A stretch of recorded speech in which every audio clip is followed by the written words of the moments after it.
Hello everyone, आज start करते हैं अपना एक नया टॉपिक या कह सकते हैं एक नया सब्जेक्ट जिसमें हम पढ़ेंगे M4 को कंप्लीट। ठीक है, जिसमें हमारा सबसे पहला जो यूनिट है वो है हम जिसमें डिस्कस करेंगे M4 में, वो है हमारा स्टैटिस्टिकल टेक्निक्स। क्लियर है, स्टैटिस्टिकल टेक्निक्स का ये पार्ट फर्स्ट रहेगा। 3 स्टैटिस्टिकल टेक्निक्स के पार्ट हैं, 2 यूनिट और हैं। एक है हमारी जो पार्शियल डिफरेंशियल इक्वेशंस पढ़ के आए हैं उनके बारे में हम पढ़ेंगे। ठीक है, वो इसके बाद करेंगे। पहले हम स्टैटिस्टिकल टेक्निक्स को लेंगे। अब इस यूनिट में जितने भी हम क्वेश्चंस करा दे रहे हैं और जितने जितना मेथड बताते जा रहे हैं उस तरीके से आप चलते रहिए, फ्लो में चलते रहिए। ठीक है, किसी भी पार्ट को स्किप मत करो। ठीक है, तो वो ज़्यादा सही रहेगा। आप जो है एक पर्टिकुलर एक ऑर्डर में देखते रहें। बाकी हम इसकी एक प्लेलिस्ट अलग से सेपरेट बना देंगे, उस प्लेलिस्ट में जाके आप इसके सारे वीडियोस देख सकेंगे।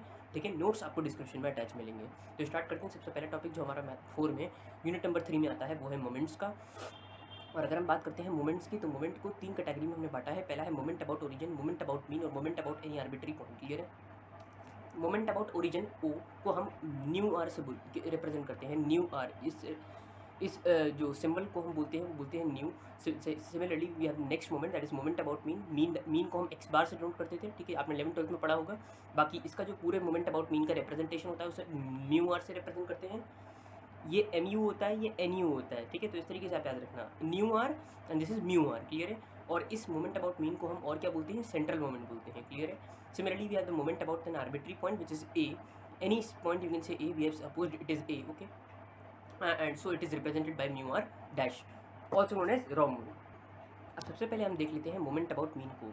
ठीक है, आराम से चलते रहिए, जिस फ्लो में हम कराते जा रहे हैं क्वेश्चंस उस फ्लो में करते रहिएगा। डाउट भी अगर होगा तो आपको वहाँ क्लियर हो जाएगा। ठीक है, तो स्टार्ट करते हैं। सबसे पहला that is moment about mean. तो मोमेंट अबाउट मीन को हम म्यू आर से रिप्रेजेंट कर रहे हैं। क्लियर है, पहले हम ये देखेंगे, फिर ये देखेंगे और फिर लास्ट में ये देखेंगे। क्लियर है, एक रिलेशन भी डिस्कस करेंगे। तो अगला है moment about mean, mu R. इसको अगर मैं इंडिविजुअल सीरीज़ के लिए बात करूँ तो कोई भी आप x1 x2 xn अगर हमारे पास n ऑब्जर्वेशन है तो आर्थ जो मोमेंट होगा आपका इसके लिए वो इस तरीके डिफाइंड है, mu are 1/n sigma. Sigma नहीं बोलेंगे, जब ये एक्सप्रेशन में लिखा होता है तो ये समीशन होता है। क्लियर है, तो बस इस चीज़ का और ध्यान रखिएगा। तो समीशन i इक्वल टू 1 से लेकर n x i minus x bar का होल पावर आर। अब जिस फॉर्मूले का ज़्यादा यूज़ है मैं आपको वही बता दूंगा। बेसिकली बस अभी आपको ये पता होना चाहिए कि अगर x1 x2 xn हमारे n ऑब्जर्वेशन है तो फॉर्मूला मोमेंट अबाउट मीन का इंडिविजुअल सीरीज़ के लिए ये रहता है। और अगर फ्रीक्वेंसी साथ में मेंशन है तो सेकंड वाले का ज़्यादा यूज़ है, जो आप स्टैंडर्ड क्वेश्चंस देखेंगे भी अपने AK2 एग्जाम्स में, तो वो यहीं से बनते हैं फॉर फ्रीक्वेंसी डिस्ट्रीब्यूशन। बेसिकली इसका भी इतना ज़्यादा रूल नहीं है, जिस मेथड का हम बताएंगे उस मेथड का ज़्यादा रूल होगा। बस अभी आपको पता होना चाहिए कि ये फॉर्मूला होते हैं। ठीक है, म्यू आर की बात करें तो होता है 1/N। अब ध्यान रखें, यहाँ पे ये n है, n ऑब्जर्वेशन, और यहाँ पे 1/N है। आपको ध्यान होगा कि जब आप फ्रीक्वेंसी का सब समीशन कर लेते थे तो जो आंसर आता था उसे आप N से डिनोट करते थे, या समीशन FI। क्लियर है, तो बस 1/n कुछ नहीं है बल्कि सिंपली फ्रीक्वेंसी का समीशन है। क्लियर है, now summation i equal to 1 से लेकर n FI xi minus x bar whole power R. Clear है, जहाँ पे x बार मीन को रिप्रेजेंट कर रहा है। अब अगर मैं इसमें r को 0 पुट करूँगा तो म्यू नॉट जो आता है वो हमारे पास क्या आ जाएगा, क्योंकि हम क्या पुट कर रहे हैं, r को 0 पुट कर रहे हैं। तो r को 0 पुट करते ही हमारे पास बनेगा mu 0 equal to 1/n summation i equal to 1 से लेकर n FI xi minus x bar whole power 0। किसी की पावर 0 करने पर आंसर क्या मिलता है, 1 मिलता है, तो इंटू 1 हो जाएगा। अब क्या बचेगा, सिग्मा i इक्वल टू 1 से लेकर n FI इंटू 1 बचेगा। तो FI इंटू 1 मतलब FI, और समीशन FI का ले रहे हैं मतलब कुछ नहीं है, कैपिटल N है तो कैपिटल N आ गया, n से n कट गया, आंसर आ गया 1। क्लियर है, तो म्यू नॉट की वैल्यू कितनी आ गई, 1। बस ध्यान रखना है आपको कि म्यू नॉट की वैल्यू 1 होती है, इतना ध्यान रखिएगा। अब इसके बाद जो नया टॉपिक जो इसके बाद जो अब मैं r इक्वल टू 1 निकालूंगा, r इक्वल टू 2 निकालूंगा, r इक्वल टू 3 और r इक्वल टू 4। ये r इक्वल टू 1 से लेकर r इक्वल टू 4 तक के मोमेंट को हम बोलते हैं फर्स्ट 4 मोमेंट्स। ठीक है, बेसिकली अगर अभी हम कौन से पढ़ रहे हैं, मोमेंट अबाउट मीन, इसको और क्या बोलते हैं, सेंट्रल मोमेंट। तो इस ये हमारे कौन से होंगे, फर्स्ट 4 सेंट्रल मोमेंट्स होंगे। कौन से, μ1 μ2 μ3 μ4। Mu naught is not a central moment, मतलब sorry mu naught is not a first 4 central moment. मतलब बेसिकली मेरे कहने का मतलब है कि अगर जब आप क्वेश्चन मेंशन करेंगे, क्वेश्चन जब आप लगा रहे होंगे तो उसमें जो फर्स्ट 4 सेंट्रल मोमेंट दिए होंगे तो वो आपको μ1 μ2 μ3 μ4 की वैल्यू मेंशन होती है। ठीक है, तो इसी तरीके से मैंने r इक्वल टू 1 पुट करा है, तो μ1 की वैल्यू कितनी आएगी, 1/n FI xi minus x bar whole power 1। अब FI xi अपॉन में n, ये किसका फॉर्मूला होता है, हमारा मीन का फॉर्मूला होता है। आपने 11th में या 12th में पढ़ा होगा स्टैटिस्टिकल्स यूनिट में। ठीक है, अगला x बार, इसमें आप कॉमन निकालिए क्योंकि x बार कॉन्स्टेंट है, समीशन FI। क्लियर है, अच्छा अब देखिए ये तो हमारा x बार हो गया, ये हमारा कितना हो गया x बार। अच्छा इधर भी हमारा एक 1/n बाहर जाएगा। ठीक है, 1/n, अब 1/n into 1/n into n cut जाएगा, वो 1 बन जाएगा, मतलब x बार रह जाएगा, तो x माइनस x बार कितना हो जाएगा, 0 हो जाएगा। क्लियर है, तो μ1 हमारे पास कितना आ गया, μ1 हमारे पास आ गया 0। क्लियर है, तो ये होता है हमारा first central moment is always equal to 0। तो ये बस आपको पता होना चाहिए कि जितना भी हमारे जो सेंट्रल मोमेंट रहते हैं वो हमारे कैसे रहते हैं, इक्वल टू 0 होता है। क्लियर है, अभी अब इसके बाद अगर हम देखें तो ये हमारा हो गया μ1, क्लियर है। सिमिलरली हम निकालेंगे r=2 के लिए और r=3 के लिए, r=4 के लिए, ठीक है। तो अब देखिए जब मैं r=2 की बात कर रहा हूँ तो जब मैंने r=2 पुट करा तो मेरे को क्या मिला, मेरे को मिला μ2=1/n समीशन i=1 से लेकर n summation fi xi minus x बार का होल स्क्वायर। अब ध्यान रखिएगा ये जो μ2 होता है, बहुत इंपॉर्टेंट चीज़ बता रहा हूँ, जितनी बोलती जा रहा हूँ उन सबको सुनते रहिए, क्योंकि कुछ चीज़ें आपको जो मैं बता रहा हूँ उससे पता लगेंगी, कुछ चीज़ें लिखी हुई हैं उनसे पता लगेंगी, ठीक है। तो स्टैंडर्ड डेविएशन के स्क्वायर के बराबर होती है। ध्यान रखिएगा जो μ2 होता है वो मेरा स्टैंडर्ड डेविएशन के स्क्वायर के बराबर होता है, और यही मेरा वेरिएंस के बराबर होता है, क्योंकि आपको पता है कि हमने पढ़ा है 11th में कि जो वेरिएंस होता है वो हमारा स्टैंडर्ड डेविएशन का क्या होता है, स्क्वायर होता है बेसिकली, ठीक है। यही तो होता है, या हम ऐसे बोलें कि SD स्टैंडर्ड डेविएशन वो हमारा रूट होता है वेरिएंस का। क्लियर हो गया, आई होप इसमें कोई डाउट नहीं रहा होगा। अब है r=3 के लिए, इस तरीके से r=3 के लिए निकालते हैं, r=4 के लिए निकालते हैं, बस इतना याद रखिएगा। वही मैंने लिख भी दिया जो भी बोला था कि in any question first for moment denote μ1 μ2 μ3 μ4 and naught μ0 कभी मेंशन नहीं होगा, बस पता होना चाहिए कि μ0 की वैल्यू कितनी आ रही है, 1 आ रही है।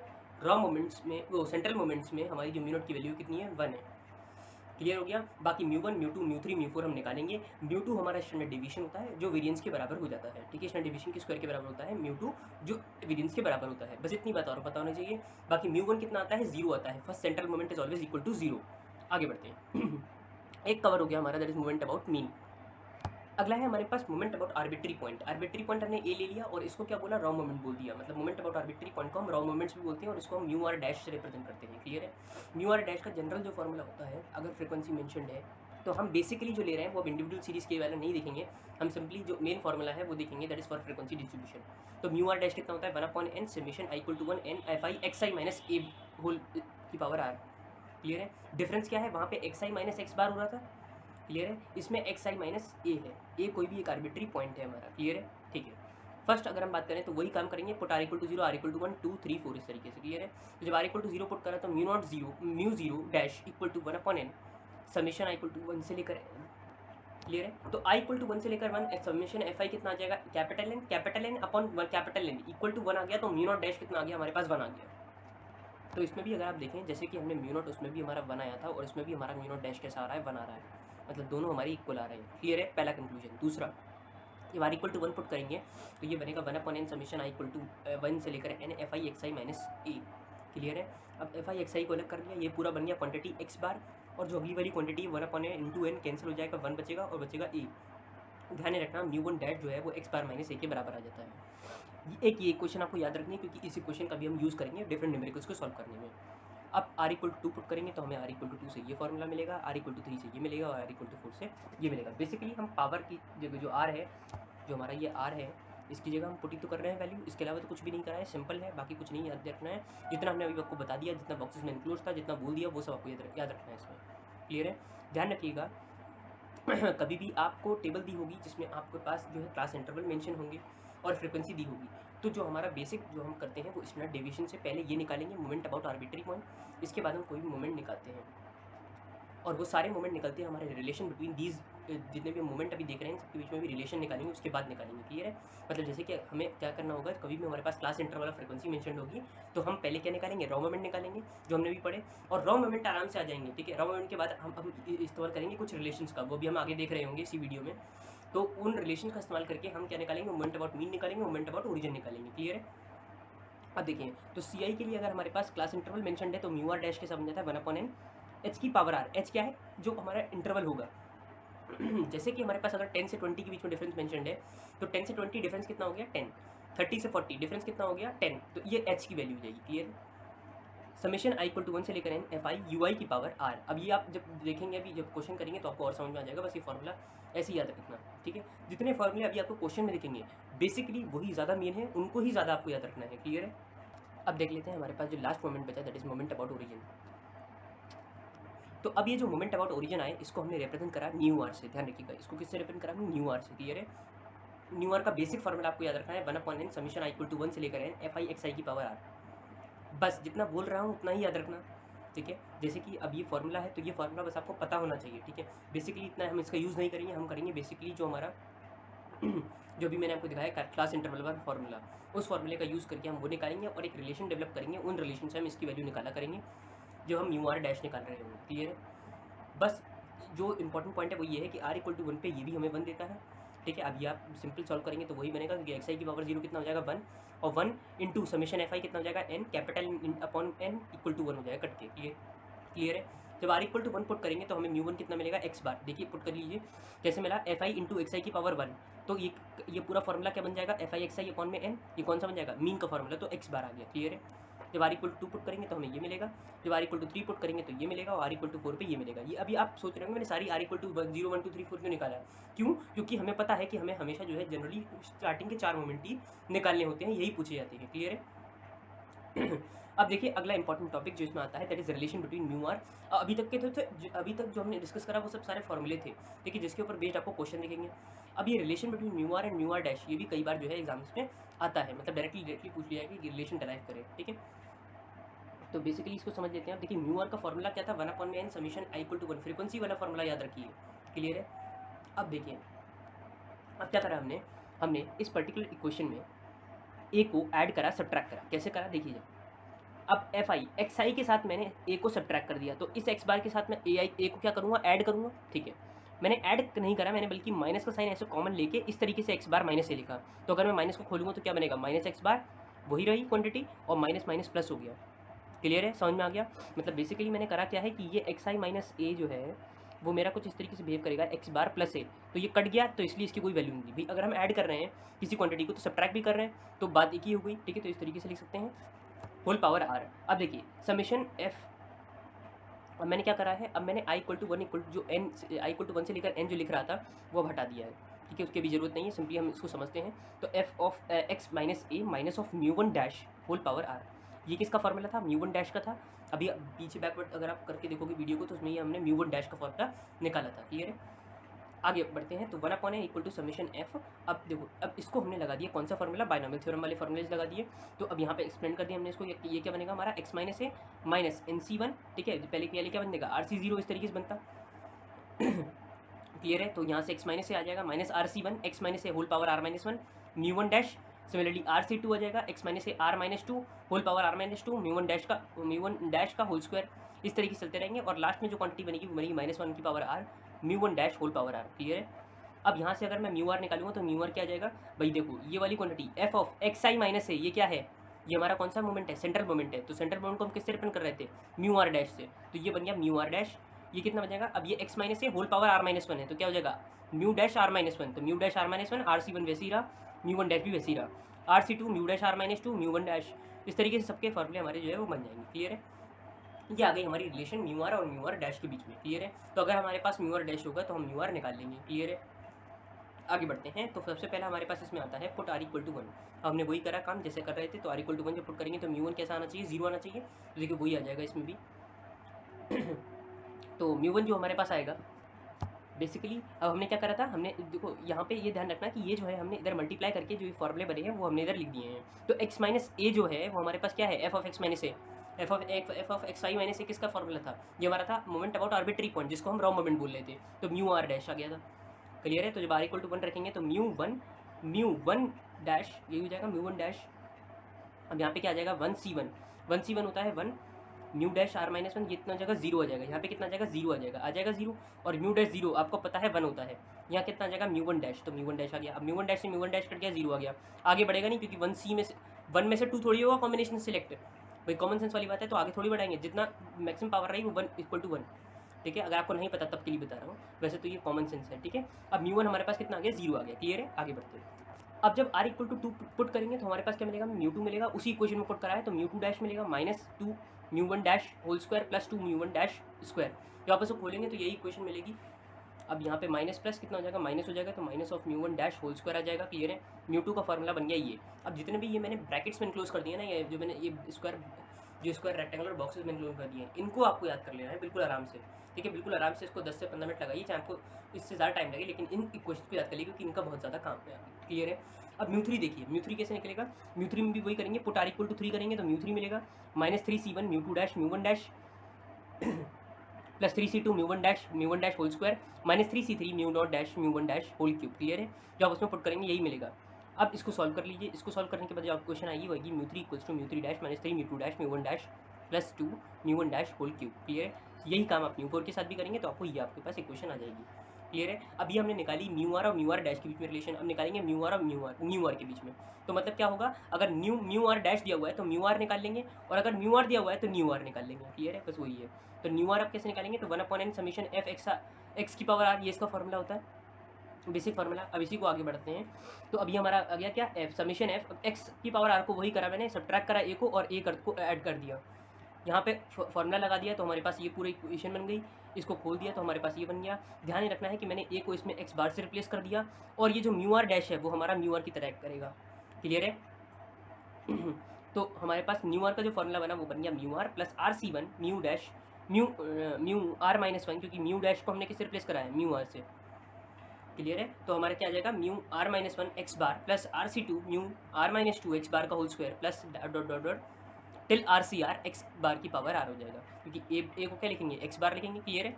अब वही करेंगे, put R equal to zero, जब आर इक्वल टू जीरो मत पुट करना, क्योंकि बेसिकली हमें पहले के 4 मोमेंट चाहिए होते हैं, तो इसलिए आर इक्वल टू 1 से स्टार्ट करेंगे। अब क्लियर है, वो तो उधर दिखाने के लिए मैंने आपको बता दिया कि कैसे वैल्यू निकलती है। तो आर इक्वल टू जीरो 1 जब पुट करेंगे तो म्यू वन आ जाएगा, इधर आ जाएगा म्यू वन, क्या आ जाएगा, म्यू वन आ जाएगा। ठीक है। अब म्यू वन की वैल्यू कितनी होती है, म्यू वन की वैल्यू हमें पता है कि एक्स बार आती है। ठीक है। तो म्यू वन की वैल्यू कितनी आ जाएगी हमारे पास, म्यू वन की वैल्यू वो नहीं आएगी, मतलब म्यू वन की वैल्यू एक्स बार नहीं आएगी, म्यू वन की वैल्यू कितनी आ जाएगी, जीरो आ जाएगी। म्यू वन की वैल्यू हमने देखी थी, म्यू वन की वैल्यू कितनी थी, जीरो थी। तो म्यू वन की वैल्यू जीरो आ गई।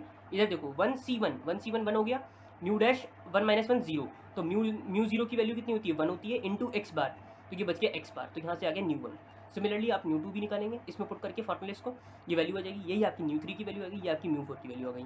इनको भी ऐसी ब्रैकेट्स में इनक्लोज कर लीजिएगा, और इनको भी आपको याद करना है। क्लियर है। ये सारी की सारी मेन क्वेश्चन है, जैसे ये 4 हैं वैसे वो ऊपर वाली 4 भी आपको याद कर लेनी है। क्लियर है। अब सीधे आते हैं एक क्वेश्चन की तरफ, बहुत इंपॉर्टेंट क्वेश्चन है, एक क्वेश्चन डिस्कस करूँगा, सारे कंसेप्ट क्लियर हो जाएंगे, इसके ऊपर बेसिस पे आप और सारे क्वेश्चन लगा सकते हैं।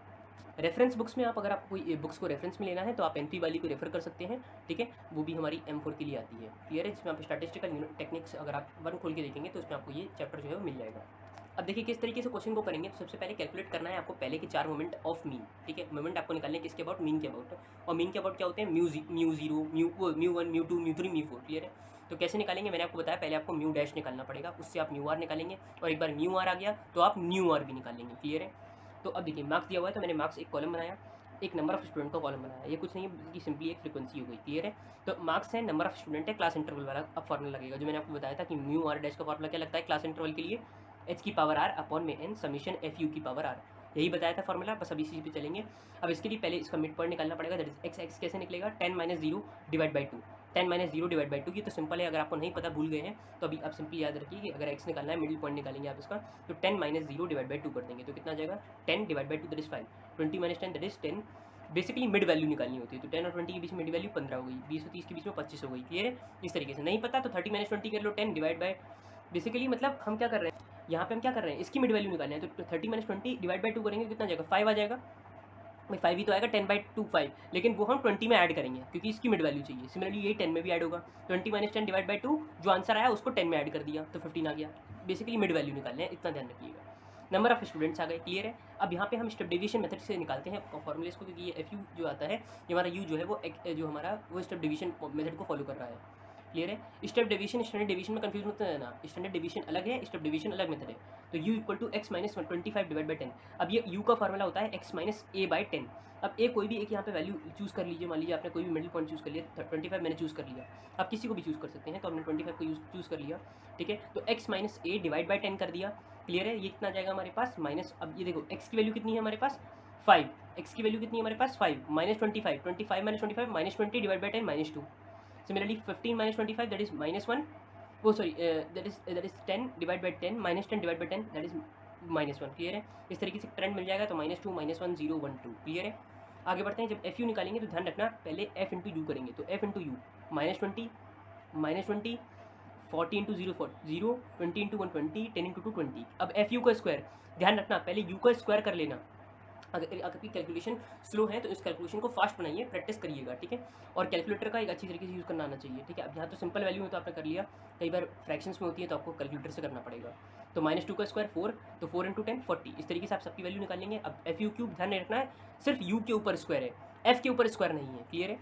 Similarly F u cube F U की पावर 4 निकालेंगे। क्लियर है। ठीक है। अब इन सब का आपको सम ले लेना है, इधर भी सम इधर भी सम इधर भी सम इधर भी सम इधर भी सम। क्लियर है। इधर एन का सम ले लेना है, एन क्या है फ्रीक्वेंसी का सम, ठीक है। एन क्या है, बेसिकली ये फ्रीक्वेंसी का सम है। अब जब आप म्यू आर निकालेंगे तो म्यू आर का फॉर्मूला क्या होता है, mu R dash H R की पावर आर अपॉन में एन समीशन एफ यू की पावर आर। तो जब म्यू वन निकालेंगे तो क्या करेंगे, आर की वैल्यू 1 पुट करेंगे तो एच अपॉन में एन समीशन एफ यू की पावर 1। ठीक है। अब देखिए, तो जब हम म्यू वन डैश निकाल रहे हैं तो क्या आ जाएगा, H by N summation F U की पावर 1 इक्वल टू, अब एच की वैल्यू कितनी है 10 डिवाइड बाई 100 आ जाएगा, क्रॉस कितना हो जाएगा, इसकी वैल्यू 0 है, ये 0 हमने लिख दिया, समीशन एफ यू 0, ये कितना गया 0। Mu two dash similarly put करेंगे तो वैल्यू कितनी आ जाएगी 120, एच स्क्वायर अपॉन में एन समीशन एफ यू का स्क्वायर, जहाँ पे आर था उसकी वैल्यू क्या पुट करिए 2 पुट करिए, म्यू टू डैश आ गया, म्यू थ्री डैश आ गया, म्यू फोर डैश आ गया। क्लियर है, इसमें कोई भी डाउट। एच की वैल्यू कितनी है यहाँ पे 10 है, कैसे पता लगा, डिफरेंस से, 10 माइनस 0 10, 20 माइनस 10 10, 30 माइनस 20 10, ये एच जो है वो डिफरेंस आ गया क्लास इंटरवल का। क्लियर है, आगे बढ़े। अब ये हमारे आ गए मोमेंट अबाउट, कौन से मोमेंट अबाउट, ये आए हमारे आर्बिट्री पॉइंट, ठीक है, जिन्हें हम बोलेंगे रॉ मोमेंट्स, लेकिन हमें निकालने क्या थे, फर्स्ट 4 मोमेंट्स ऑफ मीन निकालने हैं। तो मोमेंट अबाउट मीन भी निकाल लोगे आप। तो अब कैसे निकालेंगे, तो म्यू वन तो आपको पता है हमेशा 0 आता है तो 0 लिख दिया, म्यू टू कैसे निकालेंगे, mu two dash minus mu one dash whole square, तो म्यू टू डैश की वैल्यू रख दी ऊपर से, इसकी वैल्यू रख दी, इससे आंसर आ गया म्यू टू का। यही काम म्यू थ्री के लिए भी करेंगे, जो रिलेशन निकाली थी उसमें वैल्यू पुट करेंगे, म्यू थ्री की वैल्यू हो जाएगी। यही सेम काम आप म्यू फोर के लिए भी करेंगे, जो म्यू फोर की भी इक्वेशन निकाली थी उससे आप म्यू फोर निकाल लेंगे। वही सब वैल्यू है जो ऊपर आई है, उसी से मैंने पुट कराया और सिंपल सॉल्व कर दिया है। क्लियर है, ये तो आ गया मोमेंट अबाउट मीन। अब मान लीजिए इसी में क्वेश्चन में आपसे पूछ लिया था मोमेंट अबाउट ओरिजिन निकालिए, तब कैसे निकालेंगे आप, तो मोमेंट अबाउट ओरिजिन में भी क्या, कौन सा फॉर्मूला लगाएंगे, यही फॉर्मूला लगाएंगे जो मैंने अभी आपको बताया कि म्यू और न्यू आर के बीच में क्या रिलेशन है, जो म्यू और न्यू आर के बीच में रिलेशन सेटिस्फाई अभी निकलवाई थी वो आप इसमें जो है पुट करेंगे। मतलब आप न्यू अगर 1 निकालना है तो आप ये वाले फॉर्मूले का इस्तेमाल करेंगे जो इन दोनों के बीच में रिलेशन थी। क्लियर, बेसिकली अगर आप देखें तो ये वाले फॉर्मूले, क्लियर है, ये वाले फॉर्मूले लगाएंगे, म्यू टू की वैल्यू। अब आप सोचेंगे एक्स बार की वैल्यू कहाँ से निकालें, तो एक्स बार कुछ नहीं है, बेसिकली मीन है उस पर्टिकुलर क्वांटिटी का। तो मीन के लिए हमारे पास जो है फॉर्मूले होते हैं। वैसे तो आपने क्लास 11th में अगर पढ़ा होगा तो आपने इस मीन को ही पढ़ा होगा कि मीन किस तरीके से निकालते हैं। तो एक बार बस आपको उसको गो थ्रू करना है, आपको मीन भी समझ में आएगा मीन कैसे निकलता है। बट देख जरूर लीजिएगा कि अगर mu one mu two mu three mu four पूछे गए तो आपको इसकी वैल्यू पुट करनी पड़ेगी।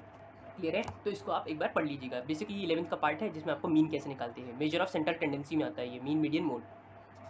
एंड इफ पॉसिबल तो अगर मैं आपको इसकी एक अलग से वीडियो बना दूंगा तो उसमें आपको इसका इंट्रोडक्शन दे दूंगा कि मीन मीडियन मोड हम किस तरीके से निकालते हैं किसी भी वैल्यूज़ के लिए। क्लियर है, ध्यान रखना है कि इन टाइप के सवालों में आपको 10 मिनट से ज़्यादा टाइम नहीं लेना है, क्योंकि इसमें आपको फटाफट कैलकुलेशन करिएगा, कैलकुलेटर जितना फास्ट हो सकता है। ध्यान रखिएगा, एक्यूरेसी रखिएगा, मतलब फास्ट के चक्कर में ऐसा ना हो कि आपके वो भी गलत हो रहा हो। ठीक है, तो उसको आप सही से करना, क्योंकि अब देखिए अब आप खुद ही सोचिए कि इसमें आपको पहले टेबल बनानी है, इसी क्वेश्चन में जिसकी हम बात कर रहे हैं तो इसमें आपको टेबल भी बनानी है। और आपको क्या क्या करना है, टेबल बनानी है, फिर आपको म्यू आर डैश निकालना है, फिर आप मोमेंट अबाउट मीन निकालेंगे, फिर आपको अगर मोमेंट अबाउट ओरिजिन निकालना है तो आप एक्स बार निकालेंगे, उसके लिए अलग कैलकुलेशन जाएगी, फिर उसके लिए इधर जो कैलकुलेशन करेंगे वो एक अलग कैलकुलेशन जाएगी। तो टाइम जो है आपको 10 मिनट से ज़्यादा एक्सीड नहीं होना चाहिए। कोशिश ये करिए जितना ज़्यादा टाइम कम लेंगे उतना ही ज़्यादा एक्यूरेसी रहेगी, और जितना ज़्यादा टाइम हो जाएगा फिर आपके पास टाइम शॉर्टेज हो जाएगी। क्लियर है, तो बस पर्टिकुलरली इस चीज़ का ध्यान रखिएगा। तो प्रैक्टिस करिएगा क्वेश्चंस की, तो ये आसानी से हो जाएंगे, बहुत टिपिकल नहीं है, बेसिकली सिर्फ फॉर्मूलाज है और फॉर्मूलाज की बेसिस पे आपको करना है। नेक्स्ट टॉपिक है हमारे पास कार्ल पियर्सन कोएफिशिएंट। अब इसके ऊपर मैंने आपको बता दिया कि इस टाइप के क्वेश्चंस अगर कोई भी आते हैं जो अभी हमने डिस्कस कर लिए, वो सारे आप क्वेश्चंस कर लीजिएगा इस टाइप के, जिसमें आपको फर्स्ट फॉर्म मोमेंट निकालने हैं किसी भी डिस्ट्रीब्यूशन से। क्लियर है, आगे बढ़ते हैं कार्ल पियर्सन कोएफिशिएंट पे, वेरी इंपॉर्टेंट। अब एक कैटेगरी के जो क्वेश्चन थे जो AKTU में आते हैं वो मैंने आपको बता दिए, उनको प्रैक्टिस करिएगा, जितने ज़्यादा क्वेश्चन लगा सकते हैं आप। ठीक है, बाकी मैंने जो आपको स्टैंडर्ड तरीका था वो आपको बता दिया। आगे बढ़ते हैं कार्ल पियर्सन कोएफिशिएंट पे। कार्ल पियर्सन डिफाइन करते हैं 4 कोएफिशिएंट को जो हमारे फर्स्ट 4 सेंट्रल मोमेंट से निकाले गए हैं, जो कुछ इस तरीके से हैं कि बीटा कोएफिशिएंट नाम दिया गया है, एक को नाम दिया गया गामा कोएफिशिएंट्स। तो बीटा 1 की वैल्यू होती है म्यू थ्री स्क्वायर अपॉन में म्यू टू का क्यूब। क्लियर है, और बीटा 2 की म्यू फोर अपॉन में म्यू टू का स्क्वायर। इस फॉर्मूले को भी आपको याद कर लेना है। गामा 1 रूट बीटा 1 होता है और गामा 2 आपका बीटा 2 माइनस 3 होता है। क्लियर है, अब वैसे तो बेसिकली इसकी वैल्यू प्लस माइनस में आती है, बट जनरली हम प्लस को कंसिडर करते हैं गामा 1 में। क्लियर है, क्लियर हो गया, तो ये आ गया हमारा Karl Pearson coefficient. Karl Pearson coefficient में जो बीटा 1 और गामा 1 होते हैं वो आपके स्क्यूनेस को बेसिकली डिटरमाइन करते हैं, अभी हम देखेंगे, और जो बीटा 2 और गामा 2 होते हैं वो आपको कर्टोसिस को डिटरमाइन करते हैं। अब ये स्क्यूनेस और कर्टोसिस क्या होते हैं इसके बारे में भी हम देख लेते हैं। तो स्क्यूनेस जैसे कि मैंने लिखा भी हुआ है कि it indicate the distribution of items is symmetrical और नॉट। इसमें जो डिस्ट्रीब्यूशन होता है हमारा आइटम्स का फ्रीक्वेंसी के अबाउट वो हमारा एक सिमेट्रिकल है या नहीं है, मतलब ऐसा तो नहीं कोई एक डेटा बहुत ज़्यादा बढ़ गया एक डेटा बहुत कम हो गया। ठीक है, बेसिकली सिमेट्रिकल रहना चाहिए। तो इस टाइप की सिमेट्री ये कैसी डिस्ट्रीब्यूशन है, सिमेट्रिकल डिस्ट्रीब्यूशन है। M = MD = mode. M क्या है मीन, MD क्या है मीडियन, इक्वल टू MO क्या है मोड। क्लियर है, इसको मैंने रिप्रेजेंट कर दिया शॉर्ट नोटेशंस में। अब जैसे कि इसमें अगर आप देखें तो इसमें सिमेट्रिकल डिस्ट्रीब्यूशन है, तो इसमें कोई भी स्क्यूनेस नहीं है। अब इसको हम इस तरीके से भी समझ सकते हैं कि अगर बीटा की वैल्यू 0 है तो बीटा की वैल्यू 0 होने पर हमारी सिमेट्रिकल डिस्ट्रीब्यूशन होगी और कोई भी स्क्यूनेस नहीं होगी। लेकिन अगर बीटा 1 की वैल्यू, बीटा 1 की बात कर रहा हूँ मैं, बीटा 2 की बात नहीं कर रहा हूँ, अगर बीटा 1 की वैल्यू ग्रेटर देन 0 है तो पॉजिटिव स्क्यूनेस रखेगा, और बीटा 2 की वैल्यू अगर नेगेटिव है, वो बीटा 1 की वैल्यू अगर नेगेटिव है तो हमारी नेगेटिव स्क्यूनेस को पोजेस करेगा। अभी नेगेटिव और पॉजिटिव स्क्यूनेस क्या होती हैं वो देख लेते हैं। तो पॉजिटिव स्क्यूनेस देखिए, अब हमारे पास आता है पॉजिटिव स्क्यूनेस, एक आता है नेगेटिव स्क्यूनेस, उसको दो पार्ट में डिवाइड कर दिया। एक तो हो गया नो स्क्यूनेस वाला पार्ट, एक हो गया पॉजिटिव और नेगेटिव। अब जब पॉजिटिव की बात करते हैं तो हमारा कर्व जो है वो हल्का सा राइट की तरफ शिफ्ट होता है, जिसको हम राइट टेल कर्व भी कहते हैं, और जहाँ पे हमारा मीडियन हो गया और एक मोड हो गया, ठीक है। तो मीन जो है वो हमारा बड़ा है मीडियन से, और जो हमारा बड़ा है मोड से, क्लियर है। सिमिलरली एक हमारे पास होता है नेगेटिव स्क्यूनेस में, नेगेटिव स्क्यूनेस में ग्राफ कुछ लेफ्ट की तरफ टेल्ड होता है, तो उसको हमने बोला लेफ्ट टेल। तो M is less than M D is less than mode, clear है। बस ये चीज़ का ध्यान रखना है आपको। अब ये तो मैंने आपको बता दिया एक बेसिक आइडिया, अगर बीटा 1 की वैल्यू कैसी है, बीटा 1 की वैल्यू 0 है तो नो स्क्यूनेस है, बीटा 1 की वैल्यू ग्रेटर देन 0 है तो पॉजिटिव स्क्यूनेस है, क्लियर है। और अगर नेगेटिव में है तो कैसी है, बीटा 1 की नेगेटिव में है अगर बीटा 1 की वैल्यू तो नेगेटिव स्क्यूनेस है, क्लियर है। अगला आता है कार्ल पियर्सन कोएफिशिएंट से आप कैसे मेजर करेंगे स्क्यूनेस को, ठीक है। तो ये हमारा एसकेपी से डिटरमाइन होता है, इसको हम एसकेपी कहते हैं, ये कांस्टेंट है, ठीक है। Method of measuring the skewness by the Karl Pearson coefficients, clear है। तो अब इक्वल इसका जो फॉर्मूला होता है मीन माइनस मोड अपॉन में स्टैंडर्ड डेविएशन, क्लियर है। तो मीन माइनस मोड अपॉन में एसडी को हमने इस तरीके से लिख दिया शॉर्ट फॉर्म में। अब हमें पता है, हमने एम्पेरिकल फार्मूला पढ़ा था, अगर स्टैटिस्टिक्स आपने पढ़ी है और पढ़ी ही होगी आई होप सो, ठीक है। 12th के पेपर जब आपने दिए होंगे, 11th के पेपर दिए होंगे, उसमें पढ़ा होगा। तो मोड जो होता है वो होता है 3 मीडियन माइनस 2 मीन, क्लियर है। अब देखिए ये जो mode equal to 3 median minus 2 mean की रिलेशन होती है, इसमें देखिए अगर मुझे ये वाली फॉर्मूला चाहिए ना, तो मैं क्या करता हूँ, माइनस से मल्टीप्लाई कर दे रहा हूँ। तो अब मैंने माइनस से मल्टीप्लाई करा तो minus mode minus 3 median, minus minus plus हो जाएगा तो प्लस 2 मीन आ जाएगा। अब क्या करना है, एम को ऐड कर दो, एम मतलब मीन को ऐड कर दिया दोनों साइड ऐड करोगे तो मीन माइनस मोड आ जाएगा equal to minus 3 median plus 2 mean plus 1 mean हो जाएगा। तो प्लस 2 मीन प्लस 1 मीन कितना हो जाएगा, प्लस 3 मीन। अब अगर मैं इसको वैसे लिखूँ तो कैसे लिखूँगा, mean minus mode equal to 3 common ले लिया, मीन माइनस मीडियन लिख दो, ऐसे ही तो लिखता हूँ, इसको मैं ऐसे भी लिखता हूँ, इसको पहले लिखो इसको बाद में लिखो, मीडियन वाली क्वांटिटी को बाद में लिखो, इसको पहले लिखो, 3 को कॉमन निकालो तो क्या बनेगा, मीन माइनस मीडियन, यही बनेगा, और 3 बाहर कॉमन में रहेगा। तो बस वही करूँगा मैं अब कि मीन माइनस मोड को मैं रिप्लेस करूँगा mean minus 3 mean minus median से, क्लियर है। तो बस वो मैं यहाँ पे पुट कर लूँगा। तो एक तरीके से इसके एक ये फॉर्मूला हो गया, और दूसरा हमारा मीन और मीडियन के फॉर्म में एक फॉर्मूला हो गया, M minus M O equal to 3 mean minus median, ठीक है। तो एस के पी कितना आ गया, 3 of mean minus median upon में स्टैंडर्ड डेविएशन, क्लियर है। अब देखिए इसमें भी मीन और मीडियन आ रहा है, तो इसलिए कहा मैंने आपको कि आप क्लास 11th का मीन और मीडियन रिवाइज कर लीजिएगा, मोड भी रिवाइज कर लीजिएगा, कि जिससे आपको एक आइडिया रहे कि किस तरीके से आप कार्ल पियर्सन कोएफिशिएंट को डिटरमाइन कर सकते हैं किसी भी डेटा के लिए, और सिमिलरली आप स्टैंडर्ड डेविएशन को कैसे डिटरमाइन कर सकते हैं। क्योंकि एक बार ये क्वेश्चन शायद AKTU में आया हुआ है कि जिसमें आपको स्टैंडर्ड डेविएशन मतलब जो है टेबल दी हुई है, जिसमें आपको coefficient of Karl Pearson coefficient निकालना है, SKP आपको पूछा गया है, ठीक है, क्लियर है। और जब बीटा 1 बीटा 2 पूछा था तो डायरेक्टली मेंशन होता है, तो इस तरीके से एक क्वेश्चन में मेंशन होकर आया था, ठीक है। तो उस तरीके से आप देख सकते हैं, पता होना चाहिए किस तरीके से आप मीन मीडियन मोड निकालते हैं, क्योंकि ये बेसिकली 11th 12th का पार्ट है, तो मैं इसमें बहुत ज़्यादा फोकस नहीं कर रहा हूँ। बट अगर मेरे पास रिक्वेस्ट आई तो मैं इसको कवर कर लूँगा, मतलब एक अलग से वीडियो कर लूँगा कि जिसमें मीन मीडियन मोड को हम डिस्कस कर लेंगे, क्लियर है। तो कोएफिशिएंट ऑफ स्क्यूनेस में अगर हम देखें तो अब हमारे पास अगर मैं इसकी वैल्यू को 0 कर दूँ तो 3 मीन माइनस मीडियन का इस्तेमाल कर लूँ, या मैं मीन माइनस मोड का इस्तेमाल कर लूँ, किसी भी एक फॉर्मूले का इस्तेमाल कर लो। जब इसका इस्तेमाल करूँगा तो इक्वल टू 0 आ जाएगा अपॉन में SD, तो यहाँ से क्या जाएगा, SD ऊपर जाएगा, 0 हो गया, 3 भी नीचे जाएगा, ये 0 हो गया, तो mean minus median equal to 0 हो जाएगा, और मोड को मीडियन को उधर ट्रांसफर करेंगे तो मीन इक्वल टू मीडियन आ जाएगा, क्लियर है। आगे बढ़ते हैं। Same we can also get through कि अगर हम मीन माइनस मोड का इस्तेमाल करें, मैंने कहा अभी वाला फॉर्मूला इस्तेमाल कर लो तो इक्वल टू 0, तो m इक्वल टू एम आ गया, क्लियर है, क्योंकि ये SD ऊपर जाएगा 0 बन गया, तो m minus mode equal to 0, और मोड उधर भेजेंगे, एमओ उधर भेजेंगे तो कितना बचेगा, m इक्वल टू एम हो जाएगा। अब from first and second we can say m equal to M D equal to M. तो इस टाइप की जब इक्वेशन होती है तो मैंने आपको क्या बताया था कि हमारे पास जो डिस्ट्रीब्यूशन होती है वो कैसी होती है, सिमेट्रिकल रहती है। तो curve symmetrical, that is frequency distribution symmetrical, और सिमेट्रिकल होती है तो कोई भी स्क्यूनेस नहीं होती है, और स्क्यूनेस नहीं होती है तो m equal to M D equal to M होता है। और एक और कंक्लूजन की बीटा 1 कैसा होता है, 0 होता है। तो 4 चीज़ें बता दी मैंने एक केस के लिए, कब कि अगर नो स्क्यूनेस होगी तो वो डिस्ट्रीब्यूशन हमारी कैसी होगी, सिमेट्रिकल होगी, जो मैंने अभी आपको पहले भी दिखा दिया था। इसमें हमारा मीन और मीडियन और मोड तीनों बराबर होते हैं। चौथी चीज़ बीटा 1 हमारा जो है वो इक्वल टू 0 होता है in the case of no skewness, clear है। अब SKP अगर हमारा बड़ा है 0 से तो mean minus mode upon standard deviation is greater than 0, तो अब यहाँ से स्टैंडर्ड डेविएशन को इधर भेजा 0 हो गया, m is greater than mo आ जाएगा। और अभी हमने देखा था कि m is greater than mo जो है वो राइट टेल वाले पार्ट में था, दैट इज पॉजिटिव स्क्यूनेस वाले पार्ट में था। तो पॉजिटिव स्क्यूनेस हो और राइट टेल हो जाता है कब, जब m बड़ा है mo से, और इसको हम कहते हैं पॉजिटिव स्क्यूनेस। यही काम हमने SKP को लेस देन 0 के लिए करके देखा, तो m माइनस mo अपॉन में SD लेस देन 0 आ गया, तो m लेस देन mo आ गया, और इसको हम क्या करेंगे, नेगेटिव स्क्यूनेस या लेफ्ट टेल। अब हमने यहाँ पे ये वाले इस फॉर्मूले को इस्तेमाल कर लिया है, आप मीडियन वाले फॉर्मूले को भी इस्तेमाल कर सकते हैं, तब भी आपके पास यही रिलेशन आएगा। ठीक है। तो ये हमारे पास आ गया नेगेटिव स्क्यूनेस या लेफ्ट टेल वाला कर्व, क्लियर है। ये हो गया हमारा स्क्यूनेस वाला पार्ट, ठीक है। अब ये हो गया हमारा स्क्यूनेस। अब आते हैं कर्टोसिस के ऊपर। कर्टोसिस क्या होता है? कर्टोसिस मेजर डिग्री ऑफ पीकनेस और फ्लैटनेस इन कर्व। किसी भी कर्व में अगर आपको डिग्री ऑफ पीकनेस निकालनी है, डिग्री ऑफ फ्लैटनेस निकालनी है, तो बेसिकली वो कर्टोसिस मेजर करता है। और ये हमारा बेसिकली बीटा 2 और गामा 2 की वैल्यू पे डिपेंडेंट रहता है, जैसे कि मैंने आपको पहले भी बताया। तो अगर मेरे पास कोई भी एक फ्रीक्वेंसी डिस्ट्रीब्यूशन है, तो अगर आप देखो कि ये जो नीचे वाला पोर्शन है, ये मेरा कुछ फ्लैट लग रहा है, तो इसको मैंने बोला प्लेटी कर्तिक। ये वाली जो क्वेश्चन होती है इसमें इसे बोला जाता है प्लेटी कर्तिक। और इसमें जो बीटा 2 रहता है वो हमारा लेस देन 3 रहता है, लेकिन गामा 2 भी हमारा लेस देन 0 रहता है। मतलब गामा 2 की वैल्यू क्या थी? बीटा 2 माइनस 3 थी, अभी हमने देखा थे फॉर्मुलेज में। और बीटा 2 की वैल्यू क्या थी? म्यू 4 अपॉन म्यू 2 का होल स्क्वायर, क्लियर है। तो अगर ये लेस देन 3 आता है तो गामा 2 ऑब्सोल्युटली, मतलब कॉमन सेंस वाली बात है कि बीटा 2 अगर 3 से छोटा है तभी तो गामा 2 छोटा होगा 0 से भाई, क्योंकि quantity minus 3 is less then 0 तभी तो होगी जब बीटा 2 छोटा हो जाएगा, क्लियर है। तो इस टाइप के कर्व को हमने कहा प्लेटी कर्तिक, प्लेटी कर्तिक, क्लियर है। आगे बढ़े नॉर्मल। नॉर्मल वाले कर्व में थोड़ा सा इससे ऊपर हो गया। इसमें बीटा 2 जो है वो 3 के बराबर है और गामा 2 0 के बराबर है। क्यों? क्योंकि गामा 2 की वैल्यू क्या होती है? बीटा 2 माइनस 3, तो 3 माइनस 3 0 हो गया। इस टाइप के कर्व को हमने कहा मीसोपर्तिक। इसे हमने नॉर्मल कर्व भी कहते हैं और इसे हम सिमेट्रिक कर्व भी कहते हैं, जिसमें मीन, मीडियन और मोड तीनों बराबर हो जाते हैं। और मीन, मीडियन, मोड तीनों बराबर हो गए तो इसमें बीटा 1 भी आ गया, इन्वॉल्व हो गया, ठीक है। इसमें हमारा सिमेट्रिकल डिस्ट्रीब्यूशन भी इन्वॉल्व हो गया, इसमें कोई भी स्क्यूनेस भी नहीं होगी, क्लियर है। आगे अगर मैं बात करूँ सबसे ऊपर वाली बात की, जिसमें पीक की बारे में बात कर रहा हूँ, तो इसमें बीटा 2 भी बड़ा होता है 3 से और गामा 2 भी बड़ा होता है 0 से। मतलब दोनों हैंड इन हैंड चलते हैं। अगर दोनों इक्वल, अगर बीटा 2 इक्वल है 3 के तो गामा 2 भी 0 के बराबर हो जाएगा। बीटा 2 बड़ा है 3 से तो गामा 2 भी बड़ा है 0 से। बीटा 2 अगर लेस देन 3 है तो गामा 2 भी लेस देन 0 है, तो हैंड इन हैंड चल रहे हैं, क्लियर है। और जब ऐसा वाला केस होता है तो हम इसको बोलते हैं लेप्टोकर्तिक। क्या बोलते हैं? लेप्टोकर्तिक। तो अब इस टाइप के क्वेश्चन आते हैं कि कमेंट अपॉन स्क्यूनेस। ये सब निकलवाने के बाद आपसे बीटा 1 बीटा 2 जब निकलवा लेंगे, और ये कैसे निकलवाएंगे? वही करेंगे, पहले म्यू 1 म्यू 2 म्यू 3 म्यू 4 निकलवाएंगे आपसे, क्लियर है। तो जो आप ये सब निकालेंगे, और ये सब अभी मैंने आपको निकालना दिखा दिया कि अगर आप टेबल बनी हो तो आप किस तरीके से निकालेंगे। तो अगर टेबल बनी है तो आप उस तरीके से म्यू 1 म्यू 2 म्यू 3 म्यू 4 निकालेंगे, और फिर बीटा 1 बीटा 2 निकालेंगे, फिर गामा 1 गामा 2 निकालेंगे, क्लियर है। ये सब जब वैल्यू आ जाएंगी तो आप कमेंट कर पाएंगे उन पर्टिकुलर डिस्ट्रीब्यूशन की स्क्यूनेस और कर्टोसिस के ऊपर, क्लियर है। तो अब उस टाइप के क्वेश्चन देख भी ले रहे हैं। अब देखो हमारे पास एक क्वेश्चन है, the first 4 moments about the working mean. अब वर्किंग मीन, अब क्वेश्चन को पहले समझते हैं।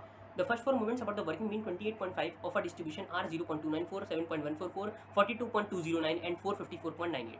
अब यहाँ पे बोला वर्किंग मीन और किसी एक पॉइंट दे दिया 28.5, तो ये कौन सा मोमेंट होगा? मोमेंट अबाउट आर्बिट्री पॉइंट, जिसे हम क्या बोलते हैं? Raw moments. और इसको रिप्रेजेंट कैसे करते हैं? म्यू आर डैश से, तो बस उसी से रिप्रेजेंट कर दिया। ए मैंने पॉइंट बोल दिया आर्बिट्री। म्यू 1 डैश कितना है? 28.5, वो सॉरी म्यू 1 डैश कितना है? 0.294, क्लियर है। मैंने म्यू 0 डैश क्यों नहीं बोला? क्योंकि वो फर्स्ट सेंट्रल मोमेंट में नहीं आता, ध्यान रखिएगा, क्लियर है। फर्स्ट 4 मोमेंट्स में नहीं आता, सॉरी फर्स्ट 4 मोमेंट्स में नहीं आता है, क्लियर है।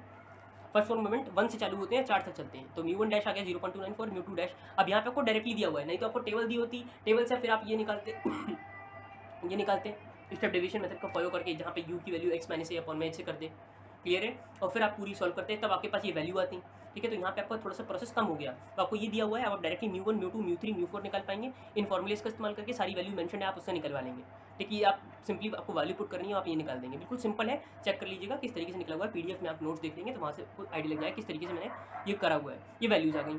अब क्या करना है? Calculate the moment about mean. तो मीन के अबाउट मूवमेंट पूछे थे, इसलिए मैंने मीन के अबाउट मूवमेंट निकाल दिए। अब इसमें क्या पूछा गया? Also evaluate beta 1 and beta 2। मैंने वही कहा कि पहले आपसे ये निकलवाएगा, उसके बाद बीटा 1 और बीटा 2 निकलवाएगा, ठीक है। तो अब बीटा 1, अब मैंने बता दिया कि अगर आपसे यहाँ पे मोमेंट अबाउट ओरिजिन पूछे जाएंगे तो आपको वो भी निकलवाने आने चाहिए, क्लियर है। अच्छा एक चीज़ और बताएं हम आपको यहाँ पे, क्या कि मोमेंट अबाउट मीन तो आप निकल लेंगे, अगर आपसे मोमेंट अबाउट ओरिजिन पूछा जाता है तो मैंने आपको बताया था कि एक्स बार की वैल्यू की रिक्वायरमेंट होती है, उसके लिए मीन चाहिए होगा मीन, कॉमन सेंस है। लेकिन अब उस मीन के लिए आपको पूरी टेबल बनानी पड़ेगी, टेबल से आप निकालेंगे। अब यहाँ पे टेबल नहीं दी हुई है तो हम कैसे इवेल्युएट करेंगे? सोचिए, अब वैल्यू नहीं दी हुई है लेकिन आपको एक पॉइंट दिया हुआ है 28.5, ये हिंट है। क्यों? क्योंकि आपको पता है कि म्यू 1 डैश होता है एक्स बार माइनस ए के बराबर। अब यहाँ पे आप एक्स बार की वैल्यू निकाल सकते हैं क्योंकि म्यू 1 डैश आपको दिया हुआ है, ए की वैल्यू दी हुई है, यहाँ से आप एक्स बार निकाल लेंगे। अब एक बार आपके पास एक्स बार आ गया तो आपके पास न्यू वाले सारे फॉर्मूले आ जाएंगे, न्यू 1 न्यू 2 न्यू 3 न्यू 4, जो है मोमेंट अबाउट ओरिजिन, क्लियर है। बाकी सब वैल्यूज तो हैं आपके पास, क्लियर है। तो अगर मोमेंट अबाउट ओरिजिन इसमें पूछा जाएगा तो आप इस तरीके से निकालेंगे, क्लियर है। ये डाउट क्लियर हो गया। आगे बढ़ते हैं। इवैल्यूएट बीटा 1 एंड बीटा 2 आप निकाल लेंगे। तो अगर बीटा 1 और बीटा 2 आपको दिया हुआ है तो बीटा 1 और बीटा 2 आप इस तरीके से निकालेंगे कि mu 3 square upon mu 2 cube. Beta 2 कैसे निकालेंगे? म्यू 4 अपॉन म्यू 2 का स्क्वायर। इन दोनों की वैल्यूज आ गई, क्लियर है। अब देखो, अब गामा 1 जब निकालेंगे तो गामा 1 क्या होता है? Root beta 1। अब वैसे भी अगर देखो आप बीटा 1 की वैल्यू ही हमारी पॉजिटिव है, तो अब मैं चाहे गामा 1 को ग्रेटर देन 0 बोलूँ या बेसिकली मैं इधर बोलूँगा बीटा 1 की वैल्यू ग्रेटर देन 0 है, तो पॉजिटिव स्क्यूड है या पॉजिटिव स्क्यूनेस है। यही काम अब गामा 2 के लिए भी करेंगे। बीटा 2 की वैल्यू कैसी है? 3 से बड़ी है, तो यहीं पे कंफ्यूजन हो गया कि वो लेप्टोकर्तिक होगा, ठीक है, मैंने आपको बता भी दिया था कि जो मैंने लिखा हुआ था, तो बीटा 2 माइनस 3 करेंगे तो कितना जाएगा 5.20, तो गामा 2 ही बड़ा है 0 से, तो गामा 2 बड़ा हो गया 0 से, बीटा 2 भी बड़ा हो गया मेरा 3 से, तो हमारा कैसा हो गया, ये लेफ्टोकर्टिक हो गया। ठीक है, इन दोनों कंक्लूजन से फ्रॉम फर्स्ट एंड सेकंड इस तरीके से बोल सकते हो, from first and second we can say that it is a leptokurtic. Clear है, और बीटा 1 ग्रेटर देन 0 है, इसलिए पॉजिटिव स्क्यूड है, या ऐसे बोलूँ पॉजिटिव स्क्यूनेस, या ये राइट टेल जो है पोजेस कर रहा है। क्लियर है, ये हमारा क्वेश्चन हो गया है। अब देखो इसमें मैंने 3 पार्ट कवर करे। पहला कौन सा पार्ट कवर करा, जिसमें हमारे पास वर्किंग मीन दिया हुआ है, मतलब पॉइंट दिया हुआ है, उसके बाद जो मोमेंट है वो आपको दिए हुए हैं, तो आप किस तरीके से डेटा को लिखेंगे, जो गिवन पार्ट है। सेकंड मैंने बताया मोमेंट अबाउट मीन कैसे निकालेंगे इस पर्टिकुलर केस में। वैसे तो मैंने आपको टेबल से भी बता दिया था कि टेबल में आप ये निकालेंगे, उसके बाद डायरेक्टली ये निकाल लेंगे रिलेशन का यूज़ करके। क्लियर है, तो उन रिलेशन का कितना यूज़ है वो आपने देख लिया। अब आपने रिलेशन देख लिया, अब आपने देखें मोमेंट अबाउट ओरिजिन कैसे निकालेंगे। एक वैल्यू का इस्तेमाल करना है, that is mu one dash equal to x bar minus, ये हमारा फॉर्मूला होता है जो हमने बिल्कुल स्टार्टिंग में देखा था जब हम कर रहे थे इस मोमेंट को कवर। ये कौन से मोमेंट है, moment about arbitrary point. Clear है, ये रॉन्ग मोमेंट बोलते हैं इसे। तो यहाँ से एक्स बार की वैल्यू हो जाएगी, ए की वैल्यू आपको 28.5 मेंशन है, म्यू वन डैश की वैल्यू 0.294 मेंशन है, तो यहाँ से एक्स बार की वैल्यू हो जाएगी। और एक बार एक्स बार की वैल्यू आ गई तो आप कौन से निकाल पाएंगे, मोमेंट अबाउट ओरिजिन निकाल पाएंगे, जिनका फॉर्मूला पहला क्या था, mu one equal to x bar. Mu two क्या था हमारे पास था, mu two plus X bar का होल स्क्वायर, ऐसी था। ठीक है, तो इस तरीके से आप ये निकाल लेंगे। क्लियर हो गया, फॉर्मूले सारे देख लेना। ठीक है, कहीं पे भी गड़बड़ी मत करना, उनको एक शीट पे आप अलग से लिख सकते हैं अपने याद करने के लिए। क्लियर है। ये हो गया हमारा mu one mu two. Clear है, न्यू थ्री न्यू फोर भी निकाल लेंगे। अब आपको मैंने बीटा वन और बीटा टू निकलवाना भी बता दिया, और कर्टोसिस स्क्यूनेस के ऊपर कैसे कमेंट करेंगे वो भी बता दिया। तो आई होप आपको ये सारे क्वेश्चन जो हैं, इन 2 क्वेश्चन मैंने सारे कंसेप्ट कवर कर लिए हैं। इसके बाहर एकेटिव में सवाल इस पर्टिकुलर टॉपिक से नहीं जाएगा। एक क्वेश्चन इसमें एक और बता दे रहा हूँ, एक अलग ट्विस्ट आता है, तो इसमें आता है इसी के बाद, तब ये नहीं पूछा जाएगा आपसे also value beta one beta two, वो इस तरीके से क्वेश्चन आता है कि ऑल्सो, क्योंकि फिर क्वेश्चन की लेंथ बढ़ जाती है। ठीक है, तो आपको ये ऐसे पूछेगा also find the moment about X equal to 2, इस तरीके से एक क्वेश्चन था। ठीक है, मैंने बुक में देखा था, तो एक्स इक्वल टू 2 के अबाउट भी पूछा हुआ है। तो उसमें आप क्या करेंगे, देखिए बहुत आसानी से है, बिल्कुल इसी में जैसे ये बताया वैसे समझा दे रहा हूँ। अब जब आप न्यू वन डैश निकालेंगे तो एक्स बार की वैल्यू कितनी रखेंगे, एक्स बार की वैल्यू आपको नहीं पता, ए की वैल्यू आप रखेंगे 2, ए की वैल्यू कितनी रखेंगे 2। अब ध्यान रखिएगा कि एक्स बार की वैल्यू आप पहले निकाल चुके होंगे जब आप न्यू वन निकाल रहे होंगे। क्लियर है भाई, ये चीज़ तो बिल्कुल क्लियर, क्योंकि आपसे उस क्वेश्चन में मोमेंट अबाउट ओरिजिन पूछ रखा होगा। नहीं पूछा है तो भी आप भाई mu one dash equal to x bar minus a से एक्स बार निकाल लोगे उस पॉइंट के लिए। कौन से पॉइंट के लिए, फिर समझते हैं कि जब हम, अगर हमसे पूछा गया है कि अगर किसी भी पॉइंट एक्स इक्वल टू 2 के लिए मोमेंट बताइए, तो मोमेंट आप कौन सा बताइए, तो जो मोमेंट दे रखा है वही बताना है हमको। जैसे ये कौन से दे रखे हैं, mu one dash mu two dash mu three dash mu four dash, तो जो मोमेंट दिए हुए हैं वही आपको बताने होंगे। तो उसके लिए क्या करेंगे हम, उसके लिए हम म्यू वन डैश निकालेंगे, और म्यू वन डैश कितना होता है, एक्स बार माइनस ए होता है। अब एक्स बार की वैल्यू आप पहले निकाल चुके होंगे जब आप न्यू टू निकाल रहे होंगे। नहीं निकाला है तो कोई दिक्कत नहीं है, न्यू टू अगर आपने मतलब mu one mu two mu three mu four नहीं निकाला है, तो आप डायरेक्टली एक्स बार की वैल्यू में क्या पुट करेंगे, जो आपने वैल्यू यहाँ से निकाली होगी। वर्किंग मीन 28.5 पॉइंट दिया हुआ है, 28.5 इधर रखेंगे, म्यू वन डैश की वैल्यू इधर रखेंगे, यहाँ से एक्स बार आ जाएगा। अब इस एक्स बार को अपने पास रिजर्व रखिए। अब देखिए यहाँ पे जब दिया हुआ है about point X equal to, तो एक्स बार की वैल्यू आपके पास आएगी -2 करेंगे तो जो आंसर आएगा वो म्यू वन डैश का फॉर्मूला आ गया, वो म्यू वन डैश का आंसर आ गया। जब म्यू टू निकालेंगे तो म्यू टू का फॉर्मूला क्या होता है, म्यू टू डैश का होता है। अब देखो हमें पता है, मैंने आपको एक ही क्वेश्चन में बहुत सारे क्वेश्चंस कवर करा दिए, तो म्यू टू का फॉर्मूला क्या होता है, mu two dash minus mu one dash whole square, यही होता है। तो यहाँ से अब म्यू टू डैश का फॉर्मूला निकालूंगा तो क्या जाएगा म्यू टू। अब ये क्यों निकाल रहा हूँ, क्योंकि मुझे निकालना ही यही मोमेंट निकालने हैं अबाउट एक्स इक्वल टू 2, क्योंकि जो मोमेंट दिए होते हैं वही हमें मोमेंट निकालने हैं अबाउट एक्स इक्वल टू 2। तो म्यू टू डैश आ जाएगा हमारे पास म्यू टू, और ये प्लस उधर जाएगा तो ये प्लस में हो जाएगा म्यू वन डैश का होल स्क्वायर। अब म्यू वन डैश का होल स्क्वायर की वैल्यू वही चलेगी जो आपकी इधर चल रही थी, दैट इज ये वाली। म्यू टू की वैल्यू अब आप निकाल सकते हैं, म्यू टू डैश की वैल्यू निकाल सकते हैं। अब देखिए जब आप म्यू टू डैश निकालेंगे तो कैसे निकालेंगे, इस म्यू टू की वैल्यू को यहाँ से पुट करेंगे, ये म्यू टू की वैल्यू यहाँ से आएगी, सेम रहेगी क्योंकि सेम क्वेश्चन चल रहा है। और जो म्यू वन डैश का होल स्क्वायर आएगा वो कहाँ से आएगा, जो भी आपने यहाँ से वैल्यू निकाली होगी इस पॉइंट से, जो आपने नया एक्स बार निकाला था, पहले एक्स बार पहले रिजर्व करा हुआ माइनस जो 2 करा था, क्योंकि अबाउट एक्स इक्वल टू 2 अगर मैं बात कर रहा हूँ तो म्यू वन डैश स्क्वायर आ जाएगा। सिमिलरली आप म्यू थ्री निकालेंगे और इन्हीं वैल्यू का इस्तेमाल करेंगे जो आपको डैश में मिलेंगी, जो ऊपर की तरफ आती जाएंगी, आप म्यू टू डैश का इस्तेमाल करेंगे। जब म्यू थ्री की फॉर्मूले में रिक्वायरमेंट होती है तो वहाँ पे आप वैल्यू पुट करेंगे, बाकी जो डैश में नहीं होगी वो आप सारी वैल्यू इसमें से लेंगे। क्लियर हो गया, तो ये हो जाते हैं अबाउट एक्स इक्वल टू 2 वाले पॉइंट के लिए। क्लियर हो गया, और अगर पॉसिबल हुआ तो मैं इसका एक जो है एक अलग से एक पेज जो है अटैच कर दूंगा अपने PDF फॉर्मेट में, आप देख लीजिएगा, जो इस पर्टिकुलर पूरे कंसेप्ट को एक्सप्लेन कर रहा होगा। क्लियर है, मतलब ये वाले जो मैंने अभी आपको पार्ट बता दिया, बाकी वो पार्ट तो क्लियर हो गया होगा जिसमें मैंने मोमेंट अबाउट आपसे जो ओरिजिन है वो बताया। तो उसके लिए कुछ नहीं करना है आपको, एक्स बार निकालना होगा। तो एक्स बार कैसे निकालेंगे, म्यू वन डैश की वैल्यू दी हुई है, ए की वैल्यू दी हुई है 28.5, एक्स बार आ गया, और एक्स बार आ गया तो आपने न्यू वन निकाल लिया, न्यू टू निकाल लिया। क्लियर है, क्योंकि म्यू टू की वैल्यू आप पहले निकाल चुके हैं। ये तो क्लियर होगा, ये सिंपल है। क्लियर है, इस तरीके से हमारा ये दोनों पार्ट, एक पूरा पार्ट कंप्लीट हो गया स्क्यूनेस कर्टोसिस और मोमेंट्स वाला। अब आते हैं कर्व फिटिंग के ऊपर, वेरी इंपॉर्टेंट टॉपिक और 100% क्वेश्चन होता है, इससे आता ही आता है। क्लियर है। अब अगला जो टॉपिक है हमारे पास वो है कर्व फिटिंग, जिसमें हम लीस्ट स्क्वायर मेथड को डिस्कस कर रहे हैं और इसके ऊपर कंफर्म क्वेश्चन है, तो जैसे जैसे समझाते जा रहा हूँ वैसे वैसे चलते रहिए, क्लियर हो जाएगा ये, ठीक है। तो सबसे पहले देखिए, अगर हमारे पास fit the straight line to the following data by least square method, ये क्वेश्चन है आपके पास, ठीक है। सिंपल दिया हुआ है, आपको दिया हुआ है स्ट्रेट लाइन। स्ट्रेट लाइन की क्वेश्चन क्या होती है, वैसे तो आपने पढ़ी है y equal to m x plus c, ये पढ़ी हुई है। यहाँ पे हम कंसिडर कर लेंगे एम जब एम नॉट की जगह ए वन कंसिडर कर लिया, ए वन एक्स, और सी की जगह ए नॉट कंसिडर कर लिया। इसी क्वेश्चन को मैंने यहाँ पे लिख दिया, क्लियर है। तो स्ट्रेट लाइन की क्वेश्चन तो आपको पता होना चाहिए, a naught plus a one x, clear है। सेकंड डिग्री अगर मैं बोलूँ सेकंड डिग्री पैराबोला की क्वेश्चन, तो वो क्या होती है, y equal to a naught plus a one x plus a two x square, ये भी पता है, क्लियर है। सेकंड डिग्री पैराबोला की क्वेश्चन, ठीक है, या सेकंड डिग्री पॉलिनोमियल की क्वेश्चन, तो भी यही हो जाएगी, क्लियर है। आगे बढ़ते हैं नॉर्मली क्वेश्चन। अब देखिए इसमें सबसे पहले क्या करना पड़ता है, जो आपने ये निकाल लिया, आपको ये पता लग गया कि स्ट्रेट लाइन की क्वेश्चन क्या दी हुई है। अब कई बार आपको ये क्वेश्चन लाइन में क्वेश्चन में मेंशन होगी और नहीं मेंशन होगी, तो इस तरीके से लिखा होगा फिट द स्ट्रेट लाइन या fit the second degree parabola, तो आप अपने हिसाब से ये अज्यूम करेंगे और निकालेंगे। ये जानबूझ के दिया जाता है कि इससे आप ये भी सोचें, ठीक है, इसके बारे में आप थिंक करें कि क्या होती है इक्वेशन, ठीक है। तो आपने ये क्वेश्चन निकाल ली, अब आप इसकी निकालते हैं नॉर्मल इक्वेशन। पहला इसका पार्ट होता है नॉर्मल इक्वेशन निकालना। अब नॉर्मल इक्वेशन कैसे निकालते हैं, देखिए ए नॉट का कोएफिशिएंट क्या है, यहाँ पे कंसिडर करिए 1 है, ए नॉट का कोएफिशिएंट क्या है 1 है, तो 1 से इस पूरी क्वेश्चन को मल्टीप्लाई कर दो, और जहाँ पे भी अकेला y या अकेला x दिख रहा है, ये दोनों साथ में दिख रहे हैं y x, वहाँ पे समीशन लगा देना, क्लियर है।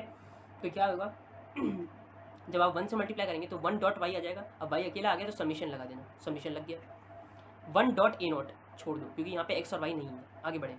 1 डॉट ए नॉट, और बाकी ध्यान रखना कि 1 का अगर मैं समीशन करता हूँ, क्योंकि समीशन लगेगा, तो समीशन ऑफ 1 जब होगा तो वो n हो जाएगा। समीशन 1 का मतलब क्या हुआ, 1 प्लस 1 प्लस 1 प्लस 1, तो 1 का n टाइम्स एडिशन कितना हो जाएगा, n हो जाएगा, तो ये n हो गया।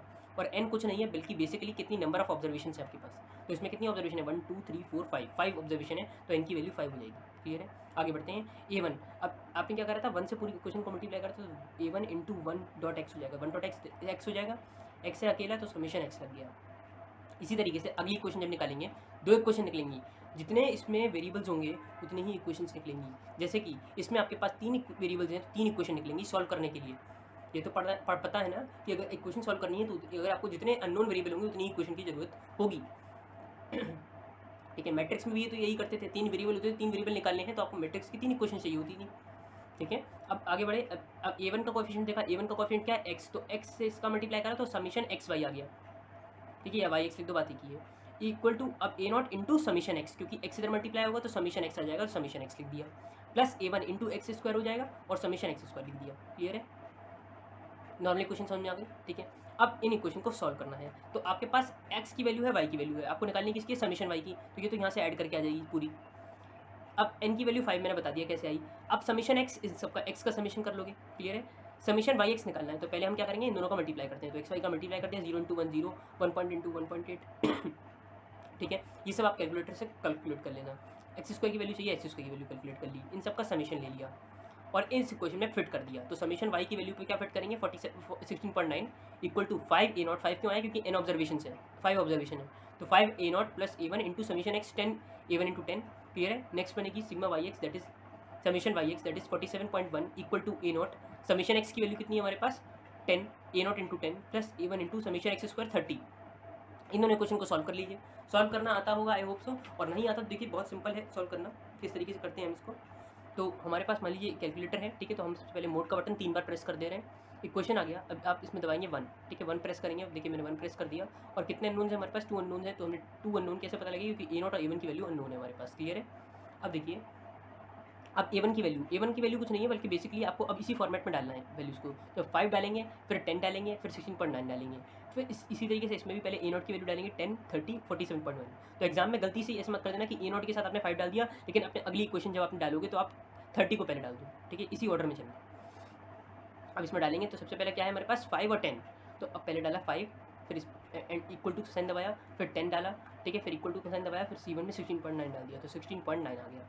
a2 की वैल्यू, अब a2 मतलब दूसरी इक्वेशन चालू हो गई, तो अब 10 30 47.1, तो 10 30 और 47.1, आंसर कितना आया 0.72, तो 0.72 आया। x की वैल्यू, x कुछ नहीं है बल्कि a नॉट है, तो a नॉट की वैल्यू कितनी आ गई 0.72, जो आपने पहला वेरिएबल निकाला उसकी वैल्यू 0.72, और इक्वल टू एक बार और दबाएंगे तो आपको क्या मिलेगा, दूसरी वैल्यू मिल जाएगी दैट इज 1.33, तो 1.33 मिल गया, ठीक है, 1.33 में ये मिल गया। अब हमारे पास जो इक्वेशन आ गई स्ट्रेट लाइन की वो क्या बन गई, वो हमारे पास बन गई y equal to 0.72 plus 1.33 x, clear है। तो इस तरीके से हमारे कर्व फिटिंग क्वेश्चन हो जाते हैं। अब एक क्वेश्चन सिंपल सा मैंने ले लिया है कि नॉर्मल इक्वेशन पहले तो बनाना आना चाहिए आपको, क्योंकि कई बार नॉर्मल इक्वेशन नहीं बन पाती है तो क्वेश्चन वहीं गड़बड़ हो जाता है। अब देखो नॉर्मल इक्वेशन कैसे बनाएंगे, तो y equal to a e की पावर 3x माइनस 3x और प्लस बी की पावर माइनस 2x। कैसे करेंगे, दो इक्वेशन नहीं, दो कोफिशिएंट है, तो दो हमारे पास अननोन वेरिएबल है ए और बी, ठीक है। तो अब ए का कोफिशिएंट क्या है, ई की पावर माइनस 3x, तो ई की पावर माइनस 3x से मल्टीप्लाई करूँगा और समीशन लग जाएगा, क्लियर है। देखो वही लग गया, अब डायरेक्ट बता दे रहा हूँ, ए ई की पावर माइनस 3x से पूरी इक्वेशन मल्टीप्लाई हुआ, तो इधर भी मल्टीप्लाई हुआ होगा, तो डॉट ई की पावर माइनस 3x, तो समीशन का साइन लग गया। इधर माइनस 2x डॉट ई की पावर माइनस 3x से मल्टीप्लाई कर दिया, इसको सॉल्व कर दिया, बेस सेम है, पावर्स ऐड हो जाएंगी, तो माइनस 3x। अब बेस सेम है, पावर्स ऐड कर दो या बेसिकली स्क्वायर कर दो, हमने तो इन दोनों का मल्टीप्लाई ही करा है, तो मल्टीप्लाई कर दो चाहे स्क्वायर कर दो, बात एक ही है। तो 3 टू माइनस 6x आ गया, ठीक है। बेसिकली तुमने मल्टीप्लाई करा है, ठीक है। मल्टीप्लाई करने का मतलब क्या है, बेसिकली पावर का स्क्वायर हो गया, ठीक है। तो माइनस 6x आ गया, प्लस बी समीशन, अब यहाँ पे बेस सेम तो पावर्स किसी कोई ऐड हो गई, तो माइनस 5x, तो बी समीशन ई की पावर माइनस 5x आ जाएगा। सेकंड समीशन वाई, अब क्या करेंगे, अब बी का कोएफिशिएंट देखेंगे, बी का कोएफिशिएंट क्या है, ई की पावर माइनस 2x, इसको पूरा का मल्टीप्लाई कर दिया, तो समीशन वाई ई की पावर माइनस 2x ए ई की power minus 3x dot A की पावर माइनस 2x कितना आ जाएगा, माइनस 3 माइनस 2 माइनस 5, तो माइनस 5x आ गया, क्लियर है। अब इधर करेंगे तो B summation minus 2x into minus 2x that is minus 2x का स्क्वायर, तो कितना आ जाएगा, माइनस 4x आ जाएगा, क्लियर है। इतना तो पता है ना, कॉमन बिल्कुल जस्ट मैथ से। अब ये तो हो गया हमारा, अगर इस टाइप के क्वेश्चन आते हैं, मतलब आपके पास ये क्वेश्चन दे दी गई, डेटा दे दिया गया, तो अब आप निकाल पाओगे इन क्वेश्चन को, क्लियर है। अगला है some special types of curves, किस तरीके से आप कुछ अलग अलग टाइप के कर्व्स आते हैं। जैसे कि आपके पास ये क्वेश्चन आ गया और मैं आपको इस टाइप का क्वेश्चन का सोल्यूशन भी दिखाऊंगा। तो y equal to a e की पावर बी एक्स है, तो आपको क्या करना पड़ेगा, जब भी ऐसी क्वेश्चन होंगी तो आपको जब ई की पावर में है या कुछ इस टाइप की पावर्स में है, कुछ पावर्स में जा रहा है, तो आप क्या करेंगे, लॉग लेंगे। लॉग हमेशा बेस 10 में ले लीजिएगा, तो लॉग बेस 10 y ले लिया, log base 10 A B X log base 10 E. अब यहाँ पे बेसिक लॉग की प्रॉपर्टी का इस्तेमाल करा है कि log y equal to log होगा इस पूरी क्वांटिटी का, और log of A dot B अगर हम करते हैं, जैसे ए इसको बोल दो बी थोड़ी देर के लिए, तो ए डॉट बी होता है log of A plus log of B, ये इसका बेस है 10, क्लियर है। Log of A plus log of B, clear है। आगे बढ़ते हैं, तो अब हमने क्या करा, अब ये हो गया हमारे पास, तो अब क्या हमने इसको लॉग ए लिख दिया और इसको लिख दिया लॉग बी। लॉग बी क्या बोला था मैंने, इस पूरी क्वांटिटी को लॉग ई की पावर बी एक्स जाएगा, और एक प्रॉपर्टी और होती है लॉग में कि अगर बी की पावर एम है तो कुछ नहीं होगा, इसको हम एम लॉग बी लिख सकते हैं। एम जो है वो नीचे आ जाएगा, एम नीचे आ गया, लॉग बी से मल्टीप्लाई हो गया, तो ये क्या हुआ, बी एक्स नीचे आ गया, तो बी एक्स लॉग बेस 10 ई हो गया, क्लियर है। आगे बढ़ते हैं, इसको हमने बोल दिया कैपिटल वाई, इसको बोल दिया कैपिटल ए, इसको बोल दिया बी, और जो एक्स बचा वो हमारा एक्स ऐसी का ऐसी रहा, बी लॉग बेस 10 ई को मैंने कैपिटल बी बोल दिया। वही मैंने लिख भी दिया कि where Y equal to this, A equal to this and B equal to this. अब इसकी नॉर्मल इक्वेशन बनाओ, क्या बनेगी, समीशन वाई, क्योंकि इसका कोएफिशिएंट कितना है 1 है, तो 1 से मल्टीप्लाई होगा, समीशन वाई इधर क्या आ जाएगा, एन ए plus B into summation x, clear है। आगे बढ़े तो एक्स कोएफिशिएंट आ गया बी का, तो समीशन एक्स वाई आ जाएगा, x y a into summation x plus B into summation x square. तो ये बेसिकली टाइप्स ऑफ कर्व बता दिए मैंने। और नॉर्मल इक्वेशन क्यों बताना है, क्योंकि नॉर्मल इक्वेशन अगर आपको पता है तो डेटा पॉइंट्स आपको दिए होंगे, आप उनसे इनकी वैल्यू कैलकुलेट करिए, पुट करिए और सॉल्व कर लीजिए। अब अगला केस बना y equal to a x की पावर b का, तो इसमें भी log y log a plus b log x आ गया, क्योंकि अलग अलग हैं, डॉट में है तो पहले वही प्लस वाला रूल, फिर अलग अलग हो गए, इसको b लिखा, इसको x लिखा, क्लियर है। अब ध्यान ही रखना है कि इसको तो b लिखा, इस पूरे को x लिख दिया, इस पूरे को x लिखा है मैंने, तो x की वैल्यू क्या होगी, log x, a की वैल्यू log a, y की वैल्यू log y। एग्जाम में log बेस एक बार 10 दिखा देना, बाद में आप चाहे लिखो ना लिखो, क्लियर है। नॉर्मल इक्वेशन इसकी भी आ जाएंगी, क्लियर है। इसी तरीके से मैंने ये थर्ड वाला पार्ट भी करा है, इसे आप देख लीजिएगा, बिल्कुल सिंपल है, ठीक है, वही है, सिंपल मैंने लॉग लगाया है। और एक फोर्थ वाला इक्वेशन है, आप देखो इसमें देखो x y equal to b plus a x है, अगर इस टाइप की क्वेश्चन है तो वाई को एक साइड में रखना, एक्स को सारी लेफ्ट साइड में, तो एक्स से डिवाइड कर दिया तो एक्स कट गया, तो वाई अपॉन एक्स, क्या ऐसे समझो कि इस एक्स को नीचे भेज दिया, तो B upon x plus a x upon में एक्स क्या हो जाएगा, एक्स से एक्स कट जाएगा तो ए बच जाएगा। अब इसकी नॉर्मल इक्वेशन कैसे निकालोगे, तो यहाँ पे बी का कोएफिशिएंट क्या है पहला 1 अपॉन एक्स, तो मल्टीप्लाई करोगे तो sigma summation y upon x, भाई वाई अपॉन एक्स ही तो मल्टीप्लाई होगा, 1 अपॉन एक्स से मल्टीप्लाई करा तो वाई अपॉन एक्स आ जाएगा, बी अपॉन में 1 अपॉन एक्स इधर मल्टीप्लाई होगा तो 1 अपॉन एक्स का स्क्वायर हो जाएगा, तो समीशन 1 अपॉन एक्स का स्क्वायर, इधर ए अपॉन में 1 ए इंटू 1 अपॉन एक्स, और 1 अपॉन एक्स क्या के समीशन लगा दिया, क्लियर है। आगे बढ़े, सेकंड इक्वेशन जब निकाली तो ए का कोएफिशिएंट कितना है 1 है, तो समीशन वाई बी अपॉन में b into summation 1 by x, और इधर क्या जाएगा एन ए, जब 1 से मल्टीप्लाई हो रहा है तो बेसिकली उधर एन आ जाएगा जो खाली क्वांटिटी बची है। 6 में यही काम आपने इधर भी करा है, क्लियर है। अभी क्वेश्चन देख लीजिए, जैसे कि हमारे पास है use the least square method to fit a curve of the form y equal to a e की power b x to the following data. अब x और y, अब आपको ये याद करने की जरूरत नहीं थी जो मैंने ऊपर लिखा, वो बेसिकली मैं करके दिखा दिया आपको, अगर इस टाइप के क्वेश्चन दिखते हैं तो आप इस तरीके से करेंगे, उनकी नॉर्मल इक्वेशंस निकालेंगे। तो y इक्वल टू ए की पावर बी एक्स से डिफ्रेंशिएट कर लो, लॉग वाई वो सॉरी लॉग से दोनों तरफ मल्टीप्लाई करा हमने, तो log y equal to log of A dot e की पावर बी एक्स आ जाएगा। अब एडिशन प्रॉपर्टी से आप उसको खोलेंगे, ठीक है, तो लॉग ए प्लस बी एक्स लॉग ई आ जाएगा, क्योंकि बी एक्स नीचे आ जाएगा, तो वही प्रॉपर्टी है। इसको नाम दिया वाई, इसको नाम दिया ए, इसको नाम दिया बी और एक्स को अलग दे दिया। बाद में बता दिया कि वाई क्या है, ए क्या है, बी क्या है। क्लियर है? आगे बढ़े। इसकी नॉर्मल इक्वेशन क्या बनेगी, पहली बनेगी समीशन वाई इंटू वन, तो समीशन वाई आ जाएगा equal to n A plus b summation x. Clear है? दूसरी इक्वेशन क्या बनेगी, summation x y equal to a summation x plus b summation x square, यही बनेगी। बस वही मैंने देखो यहाँ पे लिख भी दिया है। ठीक है, अब तो बनाई आ गई होगी, सिंपल है। ये हो गई मेरे नॉर्मल इक्वेशंस। अब क्या करेंगे, अब देखो यहाँ पे हमारे पास जो डेटा दिया हुआ है इसमें ये तो कैपिटल वाई मेंशन है, बट अगर आप ध्यान से देखो तो ये तो हमारा वाई था, ये तो हमारा जो कैपिटल वाई हमने एज्यूम करा है वो एक अलग क्वांटिटी है, और ये कैपिटल वाई क्या है, इस लॉग वाई का वैल्यू है, मतलब इसकी आपको लॉग लेना पड़ेगा, तो आपके पास इस वाई की वैल्यू आ जाएंगी, तभी तो आप ये कैपिटल वाई निकाल पाएंगे। और एक बार जब कैपिटल वाई निकाल पाएंगे तो कैपिटल वाई इंटू एक्स भी आ पाएगा। क्लियर है? यही काम आपको करना है इसमें। क्लियर है? बस यही ट्विस्ट था। तो इसलिए x निकाला, y निकाला, x और y तो आपको दिया हुआ है, अब कैपिटल Y निकाला जो इसकी लॉग लेने आ जाएगा। ध्यान रखिएगा, अब कैलकुलेटर बहुत ध्यान से इस्तेमाल करिएगा, जब पॉइंट्स पड़ जाते हैं तो अप्रॉक्सीमेशन 5 डेसिमल प्लेसेस तक लीजिएगा। जैसे कि अगर मैं लॉग निकाल रहा हूँ 7.201 का 209 का, तो कैसे निकालूंगा, अब लॉग बेस 10 का कैसे निकालते हैं, इस लॉग का इस्तेमाल करते हैं, ये वाले लॉग का LOG। एलन होता है, एलन का मतलब होता है ऐसा लॉग जिसका बेस ई है, और लॉग का मतलब होता है सिंपली जिसका बेस 10 है। क्लियर है? तो बाय डिफ़ॉल्ट जिसका बेस 10 है। ठीक है, तो अब हम निकालेंगे लॉग ऑफ 7 तो लॉग लिखा मैंने और लिखा 7.209। क्लियर है? आंसर कितना आया 0.8578, और मैंने कहा था 5 डेसिमल प्लेसेस तक अप्रॉक्सीमेट कर देना, तो यहाँ पे 5 है तो 7 जो है वो 8 में कन्वर्ट हो गया, तो 8 लिख दिया। ठीक है, क्लियर है? तो अब इसको 5 तक ले जाओ, 8 तक ले जाओ। अब देखो जिसमें मैंने इस एक डेसिमल प्लेस और ले लिया, जैसे कि लॉग में ले लिया 5.265 का एक्यूरेसी लाने के लिए, तो 0.721398 आ रहा है, तो 398 पे मैं इसको क्या लिख सकता, 40 लिख सकता, मैंने नहीं लिखा, मैंने एक डिजिट और बता दी, मैंने 398 ही लिख दिया इसको। ठीक है, पूरा 398 ले लिया। इस तरीके से आप ले सकते हैं, अप्रॉक्सीमेशन मैंने आपको बता दिया। तो कैपिटल वाई आ जाएगा। अब ध्यान रखना, वहाँ पे x इंटू वाई नहीं था, वहाँ पे कैपिटल वाई इंटू एक्स था, तो कैपिटल वाई इंटू एक्स करेंगे, आप वैल्यू आ जाएंगे आपके पास, ये सारी वैल्यू। क्लियर है? ये आपने इसका इक्वल टू से सम करके आपने इस कैपिटल वाई का समीशन निकाल लिया, कैपिटल वाई एक्स का निकाल लिया, एक्स स्क्वायर का निकाल लिया। ये कॉलम समझ में आ गया ना क्यों बनाए हैं ये सारी, मैंने जो कॉलम्स बनाया है मुझे इससे आइडिया लगा है कि पहले मुझे एक कैपिटल वाई के कुछ कॉलम बनाना है, एक कैपिटल वाई एक्स का निकालना है, ठीक है, ये एक समीशन एक्स का निकालना है, एक समीशन एक्स स्क्वायर का कॉलम निकालना है, या मतलब एक्स स्क्वायर का बनाना है, उस सबका समीशन करना है। क्लियर है? तो अब देखिए, तो यही हो रहा है इसमें भी। तो हमारे पास इक्वेशन क्या बन जाएगी, अब मैंने पुट करा है, वैल्यू को सिंपली पुट करा गया है और कुछ नहीं है। वो इक्वेशन आप देख लेना, उसमें मैंने इस तरीके से पुट कर दिया है। अब इसको अब मैंने कैलकुलेटर सॉल्व करना आपको बता ही दिया। तो a इक्वल टू 0.99425 आ जाएगा, b इक्वल टू इतना आ जाएगा। अब ये तो कैपिटल ए की वैल्यू आई है, मुझे क्या निकालना है, स्मॉल ए स्मॉल बी। तो स्मॉल ए की वैल्यू कैसे आ जाएगी, लॉग ए इक्वल टू ए। तो ए की वैल्यू इधर जाके ये लॉग जो होता है वो एंटी लॉग में कन्वर्ट हो जाता है। लॉग जब दूसरी साइड जाता है तो वो एंटी लॉग में कन्वर्ट हो जाता है। और एंटी लॉग कैसे लिया जाता है वो समझ लो, कि जैसे कि अगर आपके पास एंटी लॉग लेना है तो आपको कुछ नहीं करना है, शिफ्ट का बटन दबाओ, लॉग का बटन दबाओ, तो 10 की पावर में कोई भी वैल्यू कर दो वो एंटी लॉग देती है। तो अगर आपको ये शिफ्ट और लॉग वाला चीज़ नहीं भी ध्यान रहती तो 10 लिखना, उसकी पावर कर देना। क्लियर है? ऐसे भी कर सकते हो। क्लियर है? 10 उसकी पावर। तो बेसिकली अभी तो हम वैसे करेंगे, शिफ्ट और लॉग दबाया, ठीक है। तो अब आपने करा क्या, आंसर कितना है 0.99425। तो एंटी लॉग ए का करना है, ए की वैल्यू कितनी है 0.99425, तो 0.99425। आंसर कितना है 9.86847, 9.86847, 5 डेसिमल प्लेसेस का मैंने इसे राउंड ऑफ कर दिया। क्लियर है? अब इसको मैं अगर वैसे भी करता तो देखो तब भी सेम आंसर आता, 10 की पावर में 0.99425, यही है ए की वैल्यू। और देखो आंसर तब भी क्या आ रहा है 9.86847। क्लियर है? सेम ही आंसर आना है। तो बेसिकली एंटी लॉग का मतलब होता है 10 की पावर में वो क्वांटिटी ले जाओ, या आपने शिफ्ट और लॉग दबा दिया, तब भी यही आंसर आएगा। आगे बढ़ते हैं, b log e equal to b, capital b, क्योंकि कैपिटल बी की वैल्यू कितनी थी, बी लॉग ई, तो हमें इसमें यहाँ से स्मॉल बी की वैल्यू मिलेगी। तो बी रखा, तो बी की वैल्यू कितनी है -0.13641, तो 41 हम लिख दिया।